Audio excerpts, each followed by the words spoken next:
All right, so today I'm joined by none other than Mr. Mark Ottobre of Enterprise Fitness in the land down under, Melbourne, Australia.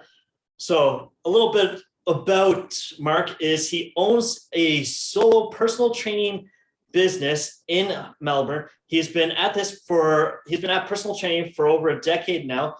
He's learned from some of the best in the world. He's traveled the world to learn from the best. And now he also helps trainers improve the product that they give to their clients, not just from a training point of view, but also focusing as well on the business with his Wolfpack Mastermind group that he does. So, Malcolm, tell the world a little bit more about who Mr. Ottobre is. Well, firstly, Tony, thank you for having me on this podcast. Pleasure to speak to you. I've been a PT since 2006, actually. So it's going on 2 decades. 2006 was when I started. I donned on the PT polo and started down this journey. I made a pretty quick break into, and I never meant to go down this road, truth be told, but in training figure competitors. And my first real figure, I trained a bunch of bodybuilders before, like teenage group and, guys, my friends who would compete. They'd look great, obviously. And there was this lady at my gym and she was doing an exercise poorly, and I came over and I corrected her, and we started training together. And that was Janet Kane, and that was in 2006. And she liked what I had to say, and she's went on. I coached her for over 10 years. She went on to win 4 Australian titles, the Arnold Classic 3 times, a bunch of other international shows as well. And that's how it started, and she got my name from winning a lot of comps.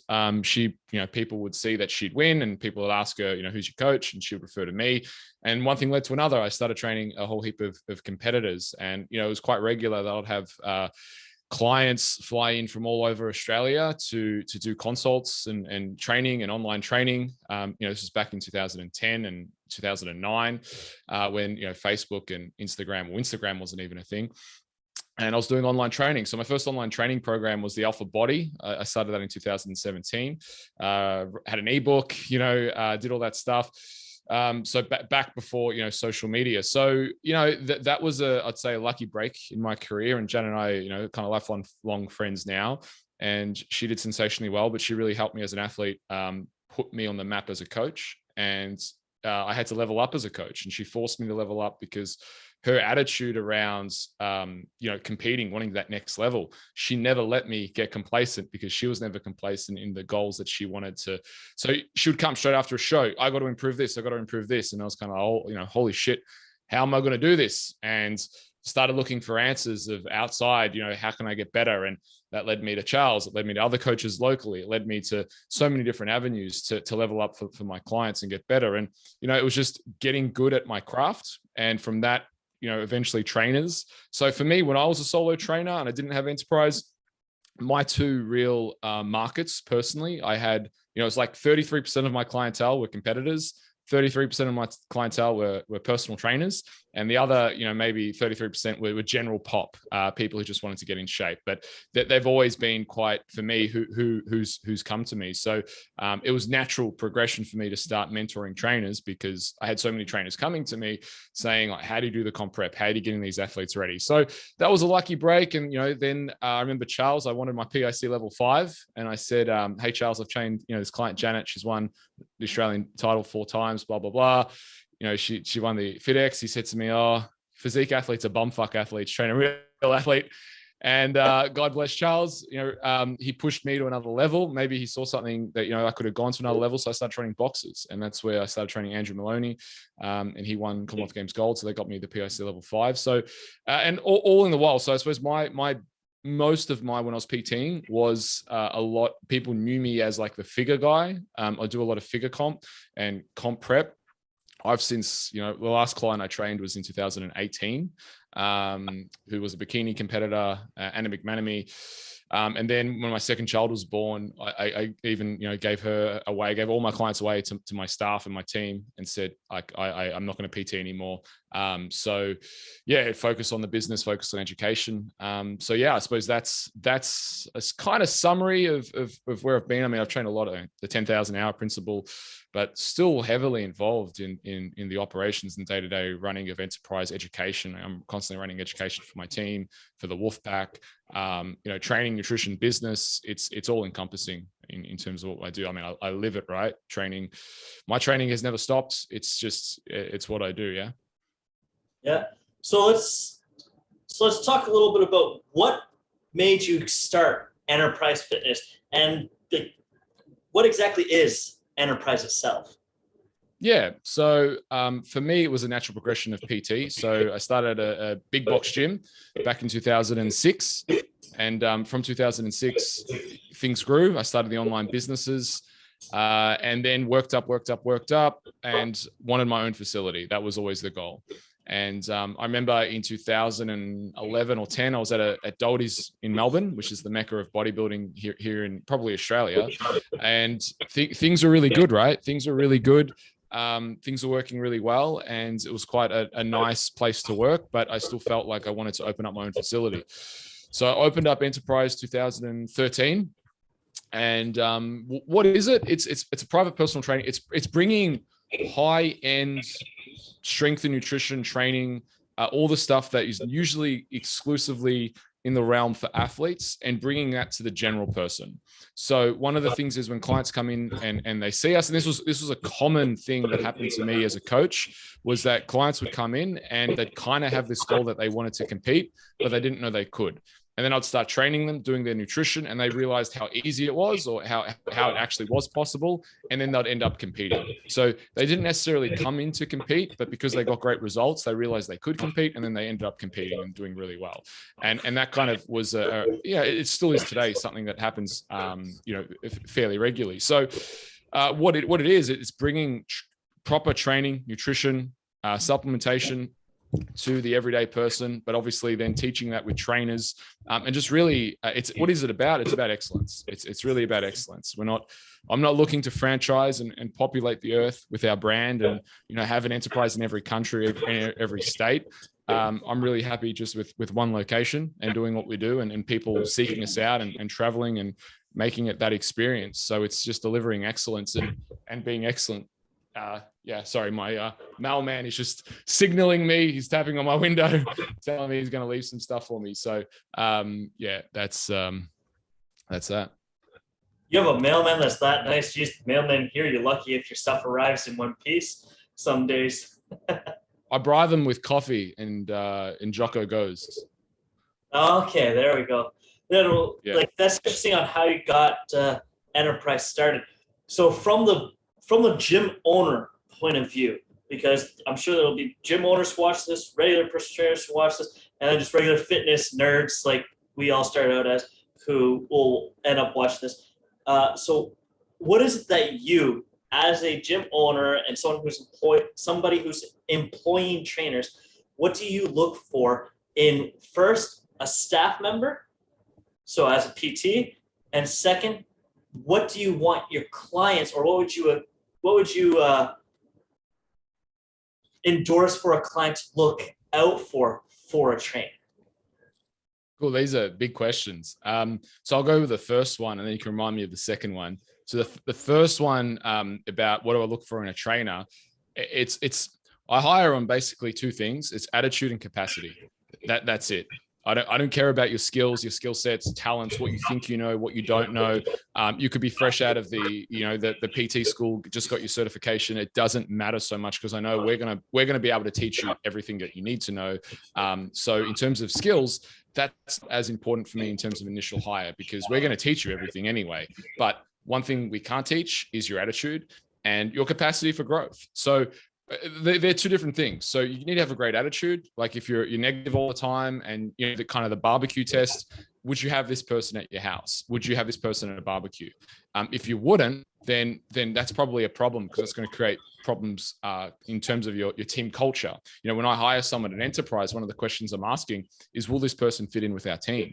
It's not just about, do I like this person? I could like the person, but they could come in and I'm the only one who gets along with them. That's not going to work either. The person has to be dynamic in terms of their personality and be able to get along with different people. So that's one. Attitude is absolutely key. Then capacity for growth. Capacity for growth is huge. So is this person set in their ways? Are they going to be able to take on information? Are they going to be able to evolve as this role grows? Do they want to go from enterprise trainer to senior trainer to master trainer to be able to present? Do they have a capacity to do more inside of the business? That's another question, because if you're just stacking shelves, then you don't need any capacity for growth. You probably don't even need that great of an attitude, because you're just stacking shelves. The reality is that PT, strength coaching, nutrition, all those kind of things, it's an open game. There's so many different ways you can play. So capacity for growth as both a person and as a professional, I think, is huge. How do you look for that? It's like, well, where do you want to be in the next 12 weeks, 12 months, 12 years? Where do you see yourself? Highly ambitious people, they're hard to keep. They're hard to keep as a business owner. And this is where the trade-off is, right? You can hire someone with a bad attitude and wants to stay the same. Well, your staff aren't going to prosper that. You're not going to have that great of an environment, right? But if you're hiring absolute warriors and people who want to grow, like I gave the example before about Janet, they force you to grow. There's staff members that certainly, I had a staff member who said he wasn't happy with his pay. He was the reason why I created another level of pay, senior trainer. And then I had another staff member who wasn't happy with his pay, and he was a senior trainer. I created a master trainer. And since then, people have copied my model. People now call their trainers, their level of trainer, developing, senior, master. Well, they learned it from me, but it came, and the reason why it came out is because I had to find ways to incentivize these people to stay, because they were great coaches. So as a business, there for me, it's hard. Like, no matter what way you cut up a PT business, it's not a great business model, because there's an X factor in terms of all business, in terms of the PT, and it's people. People change. People have people have different needs and wants. They have different values. So you got to be obsessed about understanding people. I think first and foremost, when you understand how those people tick and their values and what they're seeking, I think you can maneuver yourself either according to align or let them go, because the values don't simply align. So that's what I look for first, but it's definitely not skill sets and talents or what they may have done or haven't done. It's really attitude and capacity. Okay, so from that, now what would you suggest clients look for in a trainer or in a coach when they're after specifically body composition changes, which is one of the big things that enterprise is known for in Melbourne, Australia, and what you've become known for more widely? Yeah, I think two things is one for me is evidence that the person's being able to do that, or that company, that system's being able to produce that. So like testimonials and stuff and actual reviews and results, they are helpful. The other element of that, and the unfortunate downside of just having results, is that people can get crash results. And you've seen this certainly in the industry. People put them on a 28-day plan and they do 1,000 calories a day, and we get a lot of those clients because it's unsustainable and they end up crashing and putting all the weight back on. So it's not just about having great results or great reviews. That's part of it. Certainly if you're looking for a result, I think as well, clients need to look out for professionalism. I think is a big thing. So you can have a great coach, and I've seen this many times. And me, if I was a customer, this is what I would expect. I just do all the things that I would expect as a customer. I'm a pretty picky customer when I shop somewhere. When I shop somewhere, I want things done. So that's what I do for our clients, because I know I'm a picky customer. I would be delighted if I insert that, if that makes sense. Like I answered my own question. I would be delighted as a customer if answer that question, all the things that we do at enterprise. So professionalism, like getting back to emails within 24 hours, returning text messages, being early for appointments, the way they dress, the groom, smell, all those little things I think add up. Context versus content. I think the context of how you conduct yourself as a professional is super important. And if someone's late, on the first consult as a trainer, I think, that's indicative of how they normally act. That's not a one-off, because I mean, look, sometimes it does happen, but by and large, habits, start to see. So as a customer, I personally would advise, if there was customers listening to this, I would advise a pretty, red flags from trainers if they're late to sessions, not getting programs back on time, all these little things that you would expect, because I know, a bunch of trainers who those things are given, right? You should be doing those things. So I'd be wary of that. And also over promising and under delivering, I think, is a big thing. And probably the biggest thing that we face in our industry, I think, is the influence of functional, and this might sound kind of weird and random, but I think it's the influence of functional medicine that it's having on personal trainers. I think too many personal trainers are trying to be functional medicine practitioners and not personal trainers. If your personal trainer is sitting down with you and primarily the first conversation is, let's talk about your hormones, I think that's the wrong conversation to be having. I think the first primarily conversation, and not to say there are plenty of trainers who do great work in this area, but really, let's be real. The first conversation is, let's look at your screening. Let's look at your moving. Let's look at your nutrition. Are there some supplements that can support basic things like magnesium for sleep, or fish oil, or electrolytes? Yes, there's basic things that you can do, but if your trainer is skewing down the path of, let's run full bloods, I think really that's reserved for the guys and girls who've earned the right and have the qualifications to do that. As personal trainers, we're generalists, not specialists. So I think that is another red flag for me that I would say for consumers, if that's what the trainer's focusing on, I would say save you money, go to a qualified naturopath, call up Dan Gardner, get your lab results. My wife from alexia.com, who does those things for a living, and their level of interpretation for labs it's like, my wife looks at labs and, I'm like, it's Chinese. Like, I look at the labs, it's like Chinese to me, right? And I've done the courses with Mark Schaus and, Jim Lavelle and all that kind of stuff. And I understand that stuff really well, but I still don't touch labs. I don't touch them. I refer labs on to my wife, who's a naturopath, and does such a like more in depth. It's very nuanced. If that's what you want to do, go do that. Don't be a trainer, because training is diet. It's exercise. Absolutely, supplementation can help, but we're limited in how much help we can give and interpretation. And there is, you can't necessarily, like, people aren't paying you for absolutely everything. Although it'd be nice to give, you've got to kind of define your scope of service and practice at some point. Yeah, I like how you actually finished that up with defining the scope of practice. And that's something that I fully agree with what you went off on there, of how right now we see trainers trying to become like therapist, trainer, strength coach, psychiatrist, functional medicine doctor, and then, you also are a life coach at the same time. And it's like, let's dial back, let's take our scope of practice, instead of thinking that it's all this, let's bring our scope of practice into something nice and narrow, so that we become really fucking good at this before we try to start adding in all these other things. Because the age-old saying is, you can't sit on two horses with one ass. Yeah. Because it's a little hard. It's a little hard. So I like how you actually touched right on the scope of practice and having clients focus on what kind of questions that trainers should be asking and what they should focus on.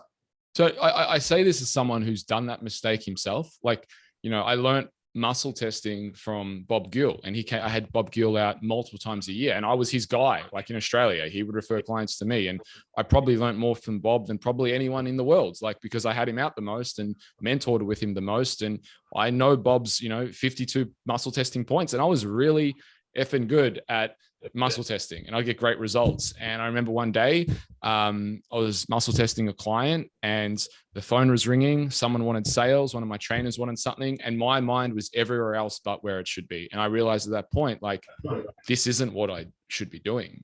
I ended up refunding the client, and like, my focus wasn't with the client, and I had to define and step back and go, well, what am I actually trying to achieve? And now, and in other cases, when clients open up to you and they tell you stuff about whether it's bad experiences, trauma in the past, now my approach when a client starts talking to me about, emotional experience that may be handling back, my honest, like, I don't want to know, to be frank. Like, that stuff is such a heavy burden to carry as a coach. And someone opening up to you and trusting you with that, I don't want to know, because it's not that I don't have the empathy. It's like, if you trust me with that, you also are trusting me to help you. And I don't know if I have the skill set to help you. And that's a very heavy burden. So I would rather say to that person, hey, look, I've got a great hypnotherapist friend of mine, Forrest, who I did, who I know I've sent heaps of clients to, and that's what she does for a living. That's what she does for a living. And I know whatever you tell her, she's going to be able to help you with way better than I'm ever going to be able to help you with. And just go see her. Don't see me. Don't give me this burden, because I'm not sure if I'm the guy who can help you, but I know for sure she can. And that's. I think when you're young as a trainer, you overestimate your capacities. And when you get a bit older and wiser, you realize, like, actually, no, my skill set is actually finite. And even though I'm really good and I can be really good at everything, it doesn't mean I should do everything. It dilutes what I actually am really fucking good at, if that makes sense. So let's just focus on this, what I'm really fucking good at, and actually help other people build their businesses and, push towards that. And since doing that, man, it's been like amazing for the clients as well as amazing for us, because our clients get better results. So Mark's saying this being quite possibly the number, at least in probably Melbourne and most parts of the world even, he's probably the highest revenue per square foot. Like, how large is Enterprise Fitness? So I'll give you some numbers, and probably to put to this. I remember Charles said to me that I had to hit 300 sessions, right? So we're at 192 square meters to be exact. 192 square meters, I think in square meters is different. So 192 square meters is Australian standard. Yeah, I think it's about that. Yeah. Yeah. So it's not huge. It's not small. It's kind of like a medium size. We hit consistently. This was even like during COVID, 350 sessions a week consistently. We had a record to break. I think our record was 370, 375 thereabouts. And we were gearing up to break 400 sessions for a week. This is a weekly target. We're gearing up to break 400 sessions. The week we were going to do 400 sessions. We almost did it multiple times. We got hit with lockdowns in the middle of that week when we were going to do 400 sessions. So I fully believe we would have got to 400 sessions the week we had planned. I think it was probably like 401, 402, but we never got to that. So we on average, we're looking around that 350 sessions a week. Obviously COVID has in Melbourne right now, we've had 6 lockdowns. And at the moment, what we're going through is everyone is getting COVID. I think it's like 1 in 4 people have COVID in Melbourne right now. I haven't got COVID. I've stayed clear, just supplementing with glutathione, vitamin D and a heap of vitamin C. And that's keeping me running, keeping me good. Me and my wife, which is great. But a lot of people are getting it. So it's had an effect, certainly in Melbourne. It's been it's gone on 3 years that we've been affected by COVID, off and on lockdown. So we are the most lockdown city in the world. We've had 6 lockdowns. Gyms have been closed over that 2-year period. Gyms have been closed over, I think it's 370 days so business has certainly been massively interrupted. We've lost team members, we've lost clients, we've had to adjust, but 100% we will be back. I've got a bigger location on the cards for this year that we're going to be moving into, and I've got some exciting stuff that we're going to be doing. So really looking forward to that, and blowing people away with what's next. Yeah. So although Australia has been hit hard with the lockdowns, they've had snap lockdowns throughout this. And Mark just said, how many days did you say been closed cumulatively? It's about 370 gyms. Gyms have, because Melbourne hasn't been locked down, but they locked down gyms because gyms and personal training studios were hit probably the hardest. The only other industry that was hit as hard as us were nightclubs. But gyms were like, no, you guys are high risk. Everyone has to shut. You can't do this. You can't do that. Yeah. So we got hit super hard. Yeah. So as bad as you guys have had it, Toronto is at 413 days of cumulative gym closures since the beginning of the pandemic. And the first lockdowns that happened here were after the first lockdowns in Australia. Wow. Ours was like late March 2020.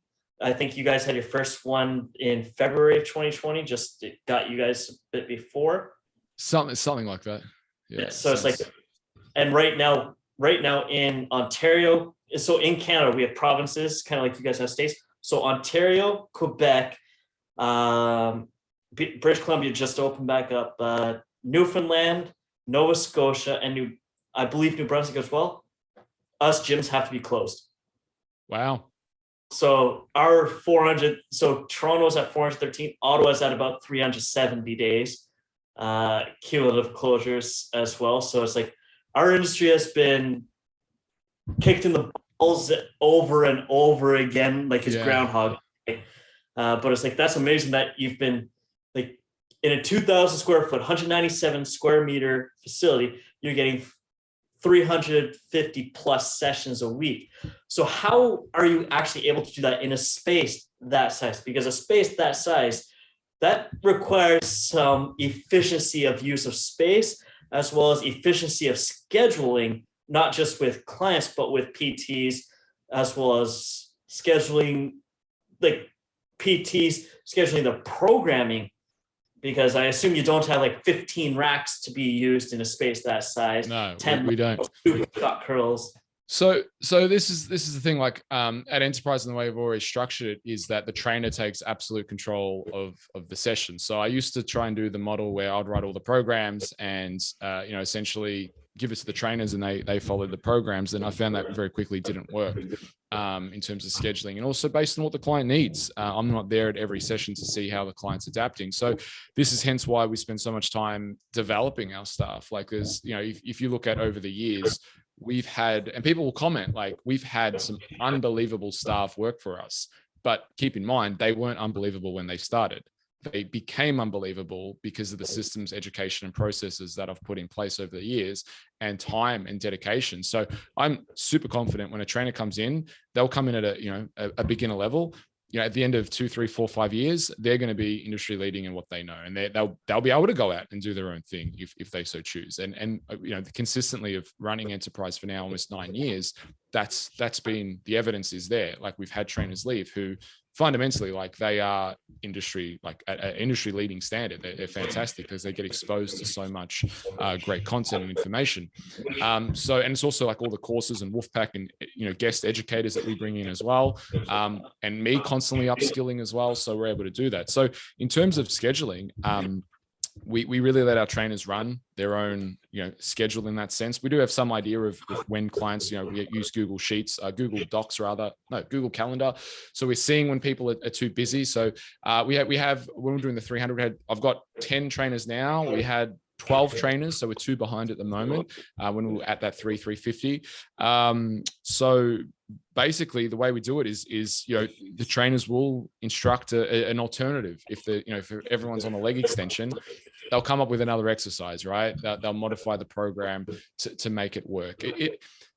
Is it an issue? Probably at peak times, it did become a bit of an issue, but we managed to work around it in a good way. And that's obviously why we want a bigger facility and bigger space, so that those peak times. But the interesting thing about Enterprise is that we have a lot of clients who train throughout the day. I'd say probably we're the only really, like I've seen, personal training studio that is busy at like 12 o'clock, 2 o'clock, 3 o'clock. So we'll have clients, a consistent flow of clients throughout the day. So yeah, it comes down to teaching the guys how to manage their diaries, but also our type of clientele. They have flexible schedules. We have different people wanting to train at different times. And it just works, to be honest. It's not, I suppose, a bit of luck and a little bit of just rolling with the punches and teaching people to roll with the flow is probably more so. It's kind of like controlled chaos. Like you'll come to an Enterprise and they'll just be like, I remember this one guy, we had, he came in at 7 o'clock and the gym was pretty quiet. And then it hit 8 o'clock, and at 8 o'clock, it's like 20 people just arrived. Are you talking AM or PM? AM. Okay. Yeah, AM. So 20, and he was like, whoa, where did all the, I go, that's the nature of what we do, is like, it can be super busy for an hour and then get a little bit quiet. And then all of a sudden super busy again, and then be a little bit quiet. And it's just the nature of personal training. So instead of trying to control like all these elements, I think it's somewhat, the only way you can control is have more room, have more equipment. But I think the real way to control is to teach your staff how to adapt to, okay, the squat rack's being used. What do I do? Okay, split squats. Like you can always do a split squat, right? Leg extensions being used. What do I do? Or I'm going to teach my client how to correctly do a hip hinge and teach them a stiff-legged deadlift, or use the trap bar instead of squat. So it's having that flexibility inside of the program, using the same structure, but having some flexibility with exercise execution that keeps the client on track with their goals. So yeah, it certainly works, and it's a great environment to train in and to produce that outcome. So and look, at the same time, like if there's two guys benching and there's two trainers, two guys will bench together. You know, it's not a big deal. It's not a big deal at all. And you'll see, like, you know, we've got 3 benches near our dumbbell set. You'll see like the guys will just use the benches together, and it's this constant. And what it does is it just creates this vibe where everyone's working out, because it's like that client, you know, let's say James and his client have just gone, and then Tyrone's waiting. So Tyrone will jump straight on and with his client, and Amy will move out, and then Jacka will move in. And it's just this changeover of people, but it's our clients understand that, and it's not a big deal. And the trainers understand that as well. Like, this isn't your bench, you're working there. So when you get off that bench, someone's probably going to jump on and do a set, and then they're going to jump off and you're going to jump on. So that's where our culture is, you know, if you did it at a big box gym, you'd probably get into a fight because you took someone's bench. At ours, it's, you know, we'll help you change it over. It's not a big deal. So it just works. Yeah, so that definitely increases the efficiency of space and time right there. Just, okay, you got 3 people going back to back on the bench. Okay, that bar basically doesn't stop moving, other than the time it takes for it to be racked, weight stripped, thrown on, client gets on, and then it starts pressing. I like that. I actually really like that idea. Like me being a new gym owner, so it's always interesting to see certain ways people do it, because like down the road I'll eventually staff, but right now it's like, okay, interesting way to do it. So how you guys do it, Enterprise, as far as I know, has always been one-to-one personal training. Do you guys also offer your clients or your trainers to do groups? That way you can get 20 people in, well, pre-corona days, post-corona days, get 20 people in the door, or have promotional days like that? Or have you always just stuck to that singular model? People always ask me, like, where did I come up with the model for PT? I came up with the model because I was obsessed with my client. I got sick of clients coming up to me and saying, how much do I charge a session? Because I knew that the client wouldn't get results charged if I just gave them a session. Because what happens in PT, you go, how much is it a session? 150, 200, whatever it is, right? They do a session with you, and then they decide not the next week that they're going to take a week off, or they're not going to commit. So I just, you know, I don't charge by the session. I charge by the outcome. I charge by the program and the package. So I would tell clients, this is what you need. And the way I preferred to work with clients was one-on-one. I was never a group guy. I actually did run spin classes at when I was at my big box gym in Genesis, but I wasn't, you know, I never did groups, and that wasn't my skill set. It was always one-on-one. So for me, we do training parties, and it, like, internships. I'll write, like, if you come to an internship, you'll see the way, like, every square meter at an internship is used. Like, at the next internship, I've got like 22, 23 people coming in March. That you come in on a program like that, and you'll see every square meter is used, and everything is being worked, and everyone's having a great workout, and everything just flows because of the program. So they're always fun to run, and you see the history, and people do comment, but the other magic with Enterprise is the way I laid it out. I laid it out in a way that made sense to me when I moved in, that no one would get in each other's way. So I put all the machines on one side, the free weights on one side, put a track in the middle, and it does allow flow that people don't get in each other's way. So I think we've never done groups. We've done training parties and kind of like strongman group sessions of that nature where there's rotation. So we'll do that occasionally, but that's not our core business model. They're just stuff that we do every now and then as fundraisers, really, whether it's Good Friday or bushfire appeal or whatever it is. We'll run those things, but our specialty is one-on-one, because fundamentally I think that's more of a reflection of me, how I like to work with trainers, what I wanted as a trainer. I made Enterprise Fitness like, what do I need to get the best results for my client? That's how I started. Everything else then was an extension of that. So, like, from a training philosophy point of view, it's my training philosophy, right? It's not like teach people how to move, then teach people how to lift, then train them hard. So this is where a focus on mobility, focus on strength, focus on full range of motion, aesthetics, good nutrition, good supplementation, all those things are of high value to me. And I suppose a reflection. And also the thing is, like, I came from a bodybuilding background, really. Like, I competed 6 times in bodybuilding, then I competed in strongman. But then I started doing weightlifting, and I've done powerlifting, and, you know, I've never done any CrossFit, but I probably could do CrossFit. It's like, I would classify myself as a bit of a hybrid of training methods, and obviously spent a lot of time with Charles as a strength coach, but really as a hybrid, and don't necessarily, I appreciate all of them, but I don't really identify as any of them. To be honest, I'm just a lover of physical culture at the end of the day, and I appreciate all those modalities. Yeah, I like that. And like, since how we mentioned just how his facility is set up, which will include your your Enterprise Fitness as well as your Instagram handles. If you notice, over beside Mark right now, he's got a couple Batman things. You'll see he's got a set of Watson Pro dumbbells from Watson Gym Equipment in the UK, and he's got a special logo on the end of them, which is the hybrid of the Batman logo and the Superman logo hybrided into each other. I think, like, I've always liked that. When I first saw your set of the Watson dumbbells, I was like, that's fucking pretty cool. And it was like, that was when in my head, I'm like, one day I want my own. Like, seeing yours and a few others, I was like, one day I want my own where they could do that. Like, Simon's great to talk to, great to converse with, and he's always looking for feedback on his stuff. So it's like, how do you choose what to outfit your equipment?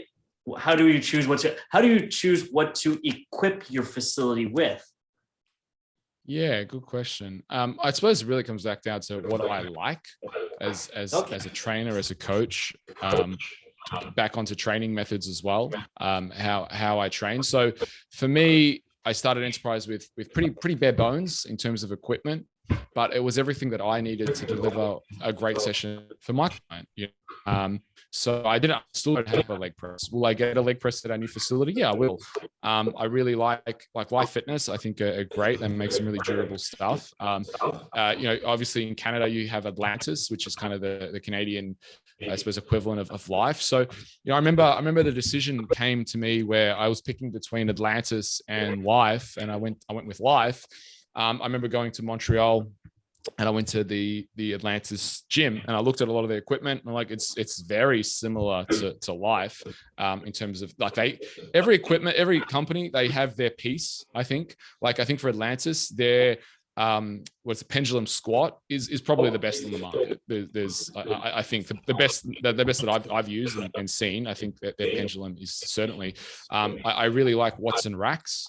I really like Life for a bunch of things, like their leg extension. I think there's some items that are kind of a much of a muchness, like leg extension, leg curl. It's like Atlantis, Life Fitness. Who do you go with? I think Prime are unbelievable. They're sensational at some of the stuff that they've done now, really innovative with the strength curve, and look forward to getting some of their pieces, because I think you can't really find an alternative to some of the Prime stuff. Like, there's just no alternative. They own the market, at least for now, in terms of you know, changing and manipulating strength curves. So, you know, I like bars, so Eleiko, but I also like some of the Rogue Fitness bars. I like the Penlay bars as well. I've got a couple of Penlay bars. I like the Texas deadlift bar, I like the bamboo bar. So I just buy them. I kind of accumulate them over time. I love the Watson bars, or the variations there. So yeah, I mean, it comes back down to what I like. Would my client like it? Look, a good example would be the Watson's leg press. I personally wouldn't buy it as me. I like it, but it's super heavy. It's super heavy, like with no load on it. I think it's like 80 kilos. So for me to put that in my studio, probably 60% of our clients couldn't use it because it's too heavy. Could I ask Simon to modify it? Yeah, sure, absolutely. At the same time, I also really like the Life Fitness leg press. So for a leg press, I'll probably go with Life Fitness because it's more catered to our clientele. So I suppose there is a bit of give and take. I'm not, you know, I don't have brand loyalty, I suppose, when it comes to equipment to anyone. Like I love the, again, faster bars that Kogloff, you know, I think endorsed for a while. They've got some great bars. I hit a full clean PR on a, you know, again, faster bar. I love the way their bars feel. And they've got the double knurl center point too. So, you know, the Eleiko bars, obviously you can't go wrong with an Eleiko powerlifting bar or weightlifting bar. Like you just can't, they're some of the best. So yeah, I've got an AMFX, which is kind of a custom built bench press for powerlifting. It's kind of a collector's item because all the comps use AMFX, but they don't make them anymore. So I got that one. I bought it at an auction. So yeah, I don't know if that answers the question, but I love equipment. Oh, yeah. I'll drive out 2 hours. I'm going to Sydney next month, just to test out all the Prime stuff and check out some other gyms and just see what new equipment and what I like. And if I don't like something, then I won't buy it. But if I think, wow, this is really great, then I'll, and we're at a point now at our current location that there's just no more room. We don't have any more room for any more stuff. So if we did get anything else, but the other way I look at it is like we have a reverse hyper. So why did I pick a reverse hyper over something else? Was because you can't mimic the reverse hyper movement on anything else. So I'm looking at more than just this equipment does this, like leg extension, knee flexion, whatever. It's like, well, can we mimic that with something else? Well, not as isolated. So leg extension has a place, but you know, a preacher curl. Well, you could make an argument, like if funds and space, that a preacher curl is not a primary piece of equipment because you could use an arm blaster, or you could position the arms supported, do single dumbbell raise on a bench. So you could make adjustments to using a preacher curl. So I kind of think about equipment from a functional, like a leg press for me. It's not a must have because I'm going to teach the client how to squat. I'm going to teach the client how to front squat. So I don't have to have a leg press because I can teach a client how to squat properly, and I can take them through those progressions, and I have that knowledge. I'll leave the leg press for the commercial gyms where you get nuffs who don't know how to squat and they have to use a leg press. My client doesn't have to use a leg press because they got me, and that's why they're paying me. See, I like that. Like you recently, like I've had them for almost a year now, all the Prime handles, and like I've also got their Prodigy rack, and honestly, like their stuff is insane. Like those handles, every client, as soon as they've used the handles, they're like, wow, this is amazing. Like no grip issues, everything feels good. They're pulling right. Like they just, like, there's certain things they nailed. Those handles is the only way to describe it. And they're like, I have the Prodigy rack that's plate loaded, and so you can, it's got the twin pulley built right into it. How they've made a rack that's got a smooth pulley system in it, I don't know. Like, fortunately, it's a short trek for them to ship stuff to me, so it's not so bad. Whereas you've got to ship it across a continent and then onto a boat, put it on a boat and ship it across the ocean. So when you go to Sydney and you try out some of their stuff, like their smart cam technology is, which is what it was for changing the strength curve. So for people just watching this, what that is they've got three different spots on various machines where you can load plates. And depending on where it's loaded will determine whether the beginning of the range of motion is hardest, the middle, or the end. And you can also go, okay, so you put two plates on the middle one and one plate on the end one, so you can move it a little bit to different points, and you can change where the hardest point in the movement is. So if you're specifically weak, say at the start of the range, but you're really freaking strong at the end range, well, you can load it up so that at the end range, you're actually working the hardest where you're the strongest. Or flip it the other way around. If you're really strong at the start and weak at the end, you can make so that the start is really hard. So that's something that they've nailed with that smart cam technology. Do you prefer the pin loaded with Prime, or do you prefer the plates? I haven't used the plates, but the next piece that I'm getting for my gym is the Prodigy selectorized single stack. I'm going to get the plate. I'm going to get this, like, it has the plates already on it, the weight plates on it, just simply for like ease of space. Yeah. And I got it in the beginning for efficiency of space, because where I'm sitting right now was where my Prodigy rack was over the summer. So it was in my living room in a condo, and I had to figure out, okay, from a budgeting point of view and from a versatility point of view of equipment, okay, if I get one set of plates, I can use it both for loading the bar and the rack. And having it in the gym now, it's great because the other thing that it has is it can go 2-to-1 and 4-to-1 ratio on the plate loaded. Whereas when it's the selectorized, you can choose either 2 or 4-to-1 ratio on the pulley. So you Like like the loading of the plates one better. You don't like the pin. For what I was doing at the time, yes. But like if I were to have unlimited space, the pin would probably be better for unlimited space, unless you're trying to do stuff that's a little more ballistic movement, just because it doesn't have that option to go 4-to-1 ratio. If it had that option for 4-to-1 ratio, I would say the pin loader would be best regardless, just because you don't have to lug around plates and have to switch out plates every so often. You could just go clink and you've picked the weight. But and the machines look really nice as well. They're nice looking the way they've designed them. Some pieces are, some brands, they don't pay as much attention to the way it looks and feels. Whereas I felt like Prime, looking at their pieces, they're quite compact. And they're not like, whoa, what's this? They look good as well. When you're looking at a leg press, they actually have a leg press as well now with the Smart Cam Tech. Yeah, I saw that. I've got to try it because I saw it and I was like, ugh, is this good? Is this bad? I'm like, I don't know. I feel like the Life Fitness is tried and true. I know what I'm getting with Life. I know it's a great product, and it works for probably 90% of people. Yeah. So for people who don't know, if you're used to in your commercial gym using hammer strength is Life Fitness. They're yes. both the same umbrella company at the end of the day, and they're just two different lines, but they're the same at the same time. As weird as that might seem, they're the exact same company. They just have two different brand names for their equipment. Yeah, I do use them interchangeably. So I do mean hammer. I do that a lot because like when you get the invoice, it just says Life Fitness on it. So I always refer to it as Life. Yeah. Yeah, it's like when you get the invoice for Prime, it's like Specialty Fitness something. Nope, that's my Atlantis invoice down there.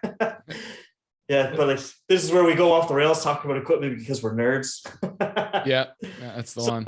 Let's shift gears and let's let you talk briefly and focus on your I call it Mark's baby, his wolf pack, because I know a couple of people who have been in it, who have presented or taught as part of it, and it's something that you're immensely proud of, is the only way to really put it. You're immensely proud of the work you do with that. Yeah, well, Wolfpack's been how do I say, it's been a lot of ups and downs with Wolfpack. I tell you that. It hasn't been a straightforward road at all. But I started Wolfpack in 2016 was the first Wolfpack I ran, and I had 20 students from all around Australia. It was a year of me basically, and in that we filmed everything. I presented 25 days of content on a variety of different issues, brought in a whole bunch of different presenters, from Andre Benoit to Bob Gill to specialists in sales, marketing, you name it, everything. And it was wild. And then I did it again in 2017, brought in other presenters. Again in 2018, 2019, we had great success with it. Trainers from all around the country. Had a few internationals as well join us at different events. Obviously Francois Priest from Montreal, he's joined us 3 times now. He's made the flight 3 times to Melbourne, which is, I think, very special. And he wants to come out a 4th time. We had guys from Singapore, US, Germany. Shout out to Yannick from Germany, who made the travel and opened up his studio after joining us. So we've had definitely a global impact. Then obviously COVID happened and rail raided the whole business. I'm not gonna lie, it really, like, I was gearing up for the biggest year ever. I had booked different venues, like 5 class venues, and like it was going to be incredible. And then COVID happened, and so that put a real, I suppose, halt on things, and made me reassess and look at the way we were doing Wolfpack. And through it all, I kind of came out on a different side. I decided that I actually didn't want to open up any more enterprises, as I once thought I was going to open up more. I decided no, I actually want to focus on the one location, and I really love the teaching aspect of it. So what I've done this year is I've rejigged how I do Wolfpack. I will eventually, like, I'm working on a book at the moment. called Eat Way to Abs, and I'm at about 85,000 words, hundreds of references in it. It's going to be a book on nutrition. So I really want to finish that before I really work more heavily on Wolfpack. So Wolfpack at the moment really is just by folks who know me, contact me, say, hey, I want mentoring with you. They come in, but I've essentially, and there will be two different offerings with Wolfpack. The first offering is I actually have changed it now to I train your staff as well, because I was looking at the problem with a lot of the guys in Wolfpack have been with me for 3-4 years plus, and I've mentored them for a long time, and they've grown, I've grown, and they've grown their businesses quite substantially in that time as well. They've got staff, and their next problem they run into is I need to train my staff. So I looked at it and thought, well, actually, they were already sending me their staff to the internship. So I've come up with a package for Wolfpack where essentially folks send me their staff multiple times a year. I train up their staff. They get access to all of our stuff that we do for enterprise, that all the stuff that we put our enterprise staff through. So we do a really good job training their staff, and then they get masterminding days every quarter with me. One is an activity day, and the other one is we talk about business as a mastermind. So kind of the model of Wolfpack that I originally started with was me in front of the room teaching for 5 days at a time, and leveling up every 5 days what I knew and coming up with innovative ways to teach content. Now 2022, the model of Wolfpack is it's almost a complete reverse. I don't stand up in front of the room. It's we have a day where we just hang out. Like at the next one, I've booked out the spa in Crown, and like the guys are going to come in, they're going to get a massage, we're going to have aqua retreat, we're going to talk shit, we're going to have fruit, we're going to have juice, we're going to go have go to a coffee roastery, we're going to have nice coffee, play Monopoly, play chess, eat some really good food. That's day one. It's hanging out, right? Day two is we masterminds. We talk about business, and it's not business of me presenting general information. It's like, tell me, like, what are your problems? What are you facing? And it's not just me giving input, it's the room giving input on what you're going through and how to level up. And everyone who comes in, everyone says the commonality in Wolfpack, everyone who comes in says, like, I've had a lot of different people at different levels, people who've been starting in the industry to people who've been in the industry for 5 years and are looking at opening up, already opened up a gym and leveling it up past 7 figures. The commonality is everyone gets what they need. Right, wherever you're at, you're going to get what you need. So that's always the kind of magic of Wolfpack, is everyone gets what they need because there's so much in the program, and that's how I've adjusted the business. So that's my, I suppose, now core offering of Wolfpack, or the highest level offering of Wolfpack. The other offering that I'm going to be releasing probably in the next couple of months is basically an online version where folks can get involved. And, because we've spent 5-6 years filming content. It's sitting there on my membership site, right? So, and it's not just my content, it's content from the guests that we've had. I don't know, I calculated there's probably around $75,000 worth of content on our members site. Like if you were to do the courses individually, $2,000 a course, $3,000 a course, whatever it is, or $1,000 a course, there's about $75,000 worth of course content. And we add to that all the time as well. So by joining Wolfpack, you get, and that's the thing, it's not just training, it's not just rehab. It's not just functional medicine. It's not just marketing. It's not just sales. It's business. It's philosophy. It's personality typing. It's like, you name a topic, everything is there. It's the legal documents that we use at Enterprise. Everything is covered. So that's where like people come in, they think they're going to do a year. They end up doing 3 or 4 years. One guy said to me, I've got a video of him saying this actually, Jeremy. He said, Wolfpack's like a trilogy. You don't just watch the first movie. You got to watch all 3. And that's how he related to Wolfpack. And he was part of it for 3 or 4 years, and really helped him with his business. So it's personal development as well. And I think that's another aspect that people, they come in and they don't expect, but a lot of what I do, I think in business is personal development. So it coincides, and for you to level yourself up in business, you have to develop yourself personally. Otherwise you're going to make the same mistakes. You're not going to learn the lessons. So they're integrated. It's not, you can't really remove the two. So it's all encompassing. And the best part of it is you get to hang out with people who are exactly like you, who are nerds and love training and want to grow their business and are going places. And that's where, for me, it's the kind of program that I think I created for myself. And each time I run it, I create it like, what do I need? Where am I at in business? And this was the program that I wanted to do. And and I'm really excited about running it, because it's something that I genuinely look forward to. Like the old version of Wolfpack, I'm a little bit, I'm not going to say done, but standing out in front of the room, just presenting information. It's like, well, kind of done that. What's next? Like these guys are at a different level now. I've got to refig the formula. It still has a place, and I'll still run those seminars. But right now where I'm at is, in that space of building a community network and helping each other, and just being more about than just education, quote unquote. Obviously education's still a huge part of it, but having the community and supportive community to help you grow and foster that growth in business.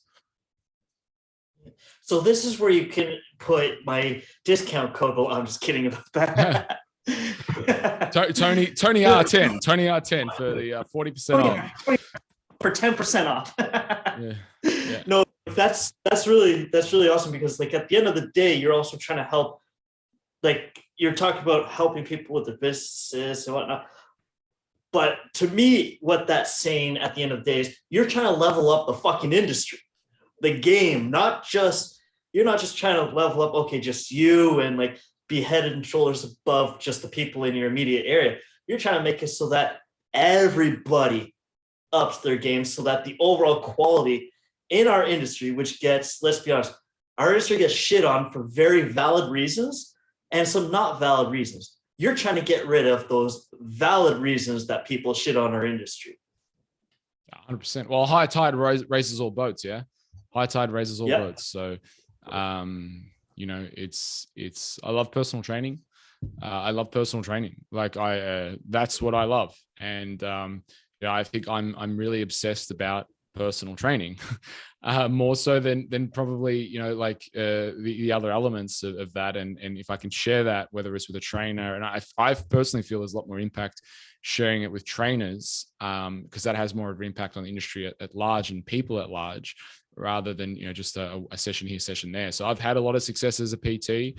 I was charging $350 an hour for my PT, and people were paying me, 6 weeks, 12 weeks in advance. So I've been at that high level. And now, it's about evolving. I think you got to evolve. You've got different needs, wants, and desires as you go along in life. And I'm a different person now to when I started the journey. I'm a different person than when I was 5 years ago. And I think that is always, and it's, if you put money aside, it's not about the money. It's about, what do you want to do and where do you want to be and how do you want to live your life, I think. And they're the philosophies that I suppose guide me in terms of the decision-making, is like, how am I going to spend my day? If it's exciting, then, that's a good day. If it's not something I'm going to work towards, if I'm not going to take the pain towards that goal, then it's probably not a good goal, right? Yeah, I could go and say, I'm going to open up 2 studios or 3 studios or, franchise, but I'm just not excited about those things. They don't excite me. Whereas teaching, educating, developing cool experiences, getting to network, getting to bring people together, those things legitimately excite me. Building the industry and being kind of a voice for that, they're the things that I get excited by. So I like that. So as we bring this all full circle, let's get you to, this is where I'm pimping you out. Tell everyone where they can reach out, follow you, see what you're doing, your business, personally. How can people get to know a little bit more about Mark Ottobre and Enterprise Fitness? I'd suppose say the first and probably most obvious place is Instagram. Or actually, no, the first and most obvious place is probably the enterprisefitnessacademy.com. If you're a trainer, enterprisefitnessacademy.com. If you're a client, it's Melbourne Personal Trainers. So we've got 2 websites, but if you're a trainer, enterprisefitnessacademy.com. You can leave your details on that site. What you'll get is 3 free ebooks and a course that I put together on screening and assessment. So that'd probably be the first place. The next place I would say is iTunes. Type in Enterprise Fitness on iTunes and have a listen to the podcasts. I've been podcasting since 2011, 2010, I think was my first podcast that I ran. And some original OG. The only thing I haven't been as, that consistent with it. But I did reamp it in, I think it was 2018, and we did a whole bunch of YouTube podcasts as well. So definitely the YouTube and the other one, the obvious one, is Instagram.